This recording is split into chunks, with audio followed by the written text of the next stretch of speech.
Break ನಂತರ ಮತ್ತೆ ಸ್ವಾಗತ. ಪರಪ್ಪನ ಅಗ್ರಹಾರ ಜೈಲಲ್ಲಿರುವ ದರ್ಶನ್ ವಿರುದ್ಧ ಉಳಿದಿರುವಂತಹ ಕೈದಿಗಳು ಸಿಡಿದೆದ್ದಿದ್ದಾರೆ. ಎರಡನೇ ಬಾರಿ ದರ್ಶನ್ ಜೈಲು ಸೇರಿದ್ದು ಉಳಿದಿರುವಂತಹ ಕೈದಿಗಳಿಗೆ ಈಗ ಸಂಕಷ್ಟಕ್ಕೆ ಕಾರಣ ಆಗಿದೆ ಅಂತ ಹೇಳಿ ಅವರು ದರ್ಶನ್ ವಿರುದ್ಧ ತಮ್ಮ ಅಸಮಾಧಾನವನ್ನು ವ್ಯಕ್ತಪಡಿಸ್ತಾ ಇದ್ದಾರೆ.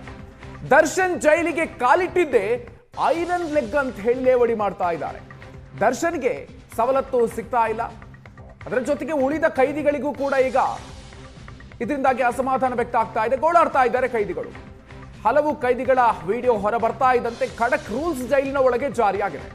ಪರಪ್ಪನ ಅಗ್ರಹಾರದಲ್ಲಿ ತುಂಬಾ ಕಠಿಣ ನಿಯಮ ಈಗ ಜಾರಿಯಾಗಿದೆ.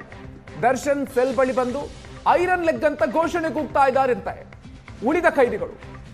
ಐರನ್ ಲೆಗ್ ದರ್ಶನ್ ಇಂದ ನಮಗೆ ಏನೂ ಸಿಗ್ತಾ ಇಲ್ಲ ಅಂತ ಹೇಳಿ ತಮ್ಮ ಆಕ್ರೋಶವನ್ನ ಈ ರೀತಿಯಾಗಿ ವ್ಯಕ್ತಪಡಿಸ್ತಾ ಇದ್ದಾರೆ. ಪ್ರತಿನಿತ್ಯ ಮೊಬೈಲ್ ಬಳಕೆ ಮಾಡ್ತಾ ಇದ್ರು ಈ ಮೊದಲು, ಆದ್ರೆ ಅದಕ್ಕೂ ಕಷ್ಟ ಆಗಿದೆ ಅಂತ ಹೇಳಿ ತಮ್ಮ ಅಸಮಾಧಾನ ವ್ಯಕ್ತಪಡಿಸ್ತಾ ಇದ್ದಾರೆ. ಐರನ್ ಲೆಗ್ ದರ್ಶನ್ ಇಲ್ಲಿಂದ ಬೇಗ ಹೋಗಿ ಅಂತ ಉಳಿದ ಕೈದಿಗಳು ಹೇಳ್ತಾ ಇದ್ದಾರೆ.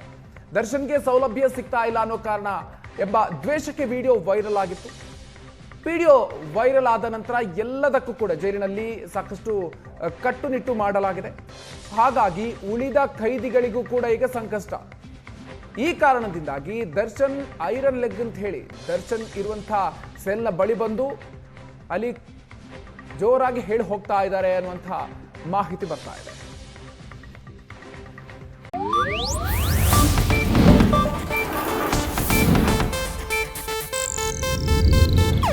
ಇದು ಏಷ್ಯಾನೆಟ್ ನ್ಯೂಸ್ ನೆಟ್ವರ್ಕ್ ಪ್ರಸ್ತುತಿ.